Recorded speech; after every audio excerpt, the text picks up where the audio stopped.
football, where in today's video it is all about the UEFA Champions League, or rather the knockout stages in the UEFA Champions League. And remember, Chelsea are already through here.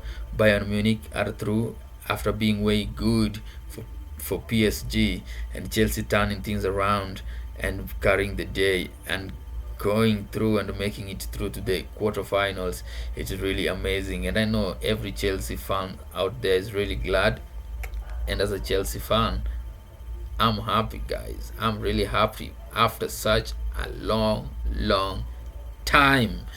And now, before getting into one or two insights, guys, I want to take you and apologize because it is 2 months down the line since we last uploaded a video into this YouTube channel, and we were waiting for UEFA to kick, and we are right there for you guys. And now it's all about UEFA Champions League all the way until the person who is going to carry the day, or the coach who's going to carry the day, the team who's going to carry the day for you guys. I'll be giving you all that live coverage right here. And also, not to forget that our last video in this YouTube channel was all about Qatar last dance, and our prediction right here was Qatar was Argentina to lift the trophy all the way up.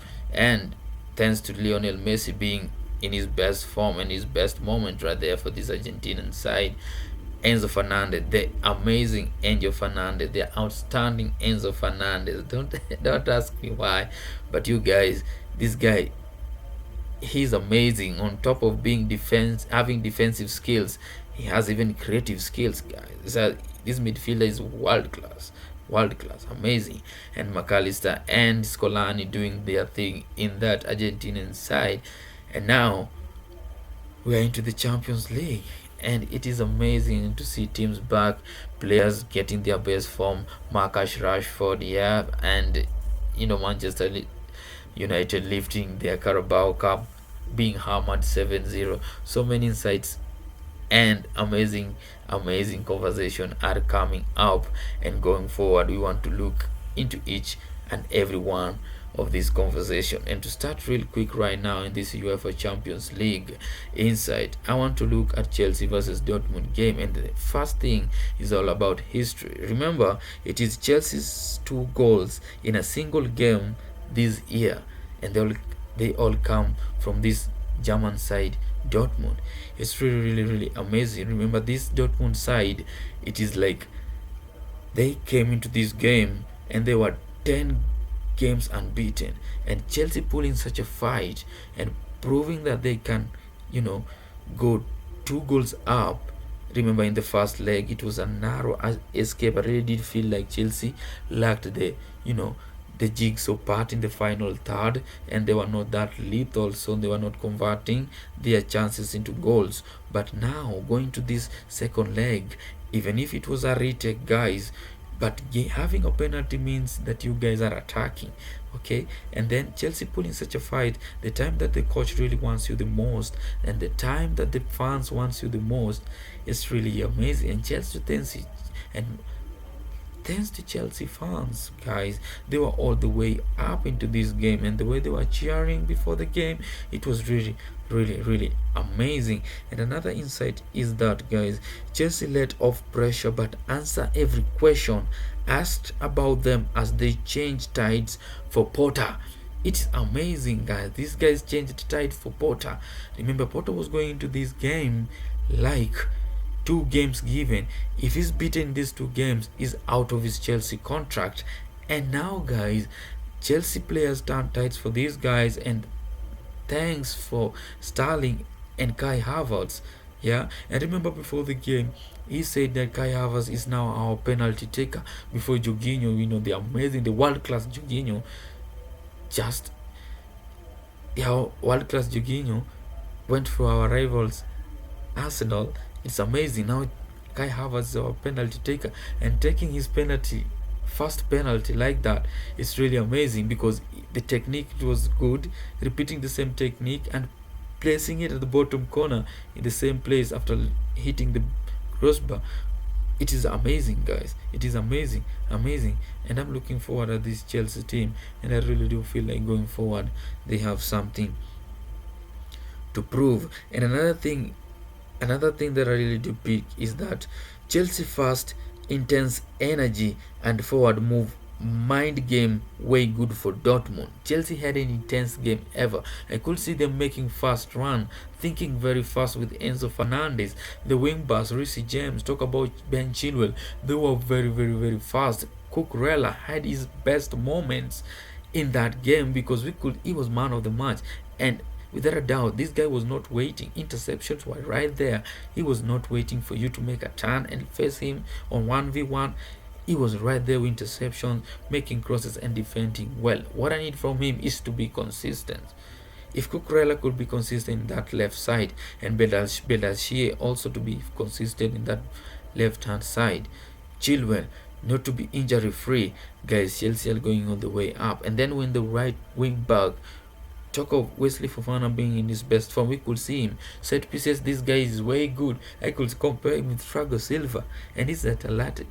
Look at his age right now, and having the likes of, Thiago Silva, it will be amazing for this Chelsea side, because this is such a young squad that is developing, and they are coming very fast, and now starting having their confidence in winning game is really amazing. The other thing that I really pick is Porter, optimistic, big decision maker, big decision maker, and also he said he was proud for the lads. This guy is a big decision maker, because remember, Chelsea are not being good in this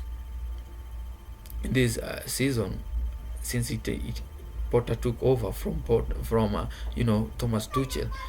It has not been good for this Chelsea side. And now when you have like 2 games given and pulling that pressure and coming into this Dortmund game, you now find your best 11. And let me tell you what, guys, this is Porter's best 11. This is the first 11, or rather the players that Porter trusts the most. If I'm an employer and I have my employees and I have a pressure, I want my best employees that were going to lift me out of my pressure. Okay, and this is what we saw from every Chelsea player in that squad. Talk of Chilwell, Fofana, Koulibaly. Oh my, this guy has not been having his best moment, but in that Chelsea game, he was way good at it. He was there for Chelsea, guys. And now the other insight that I really did pick is that Chelsea fast thinking and high up the field with Bino Chilwell and James. Have talked about that. And another thing is Dortmund challenging Bayern, too good to attack yet poor in defense, giving Chelsea the advantage. Yeah, Dortmund really in that match in the Stamford Bridge, after that goal from Sterling, Dortmund really showed that they could attack. Yeah, but again, when they let Chelsea now to attack and then defend, they are not good in defensive, guys. They are not good in defensive, guys. But now they are coming to defend and letting Chelsea now to attack. It was now their worst moments, guys. But they could see them, they are way good to attack. Yeah, because now going to this match, they were like 10 games unbeaten. They are now lifting the trophy in they are now topping the Bundesliga. If you're not following the Bundesliga so much, they are now topping the Bundesliga, and they're challenging Bayern Munich in that other side. So I really do feel it is a good side for them. And another thing is Chelsea disaster versus Champions League. Remember, this Chelsea side, when they are in their worst moments, is when they always pull a fight and leave this trophy. I'm just saying, and I'm not giving people conclusions here, but I'm just saying, guys. I'm just saying, But let me just tell you something. With Ben Chilwell in this, Reece James, Kai Havertz being in his best moments, and now Joao Felix replacing, that pressure from that Chelsea was lacking ever since Timo Werner left. It is really amazing, and I want to see Chelsea going all the way up in this UEFA Champions League. And another game now is all about Bayern Munich versus Paris Saint-Germain. And the first insight is this, guys. Bayern never looked decent with the ball. They didn't have the position. They were not looking good with the ball. but yeah, too good in terms of structure, balance, and tactics, and outdid PSG. Oh my, oh my. In terms of tactics, we could see that the manager, yeah, rested like almost the front three with Sadio Mane starting out in the bench after coming from injury. We have Gnabry rested, Leroy Sané rested. It was some good tactics, and we could see defensive wise, Pomecano was amazing, Delight was amazing, Goretzka, Kimmich, oh my, these guys were really outstanding. And attack wise, Musiala, Jamal Musiala, this guy is amazing, guys. He's coming, he's a youngster that everybody wants to look at. His physicality, the way he's getting into the 18-yard box, and his finish, guys, is really amazing for this youngster and this Bayern side, Jamal Musiala. And the depth and solid 11 defense for this Bayern Munich is the inside that I really did pick, because I really did feel like Bayern Munich, they have the intensity in every game they are, because you could see they are losing possession, they are laying back a little bit, you have your possession, but if they have the possession back, they are moving forward to attack, and they can hurt you at any point within the 90th minute, because we could see that they were way good. They were way good for this PSG side. And the other insight that I really do pick is that tactical and the final third with Gnabry, Leroy Sané coming in that PSG side, in that Bayern side, it was really amazing. That the problem that I do have with this Bayern, with this PSG side now, Paris Saint-Germain, is that Mbappe, is now time for you to leave PSG. Oh my, Kylian Mbappe has won everything. He now has like every trophy in his backyard, but he doesn't have the Champions League trophy. He's like Manchester City. It's like Mbappe is like Manchester City.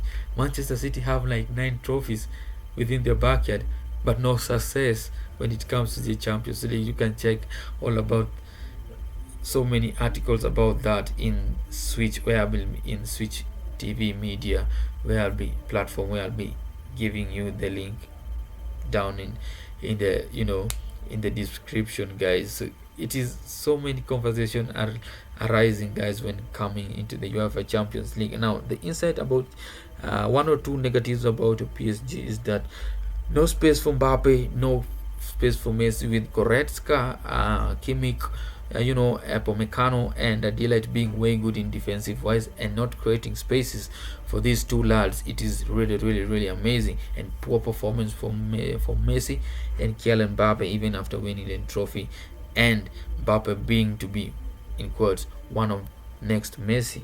Okay, lost team spirit and possibility. We couldn't see team spirit at all, because they were playing like individuals.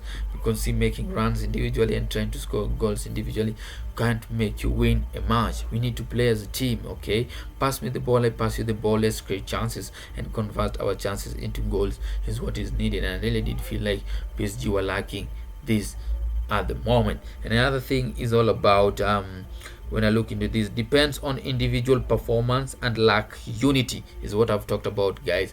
They lacked unity. They are playing like individual. You can't score if you're playing individual, because in PSG we want to see everybody being in his best form.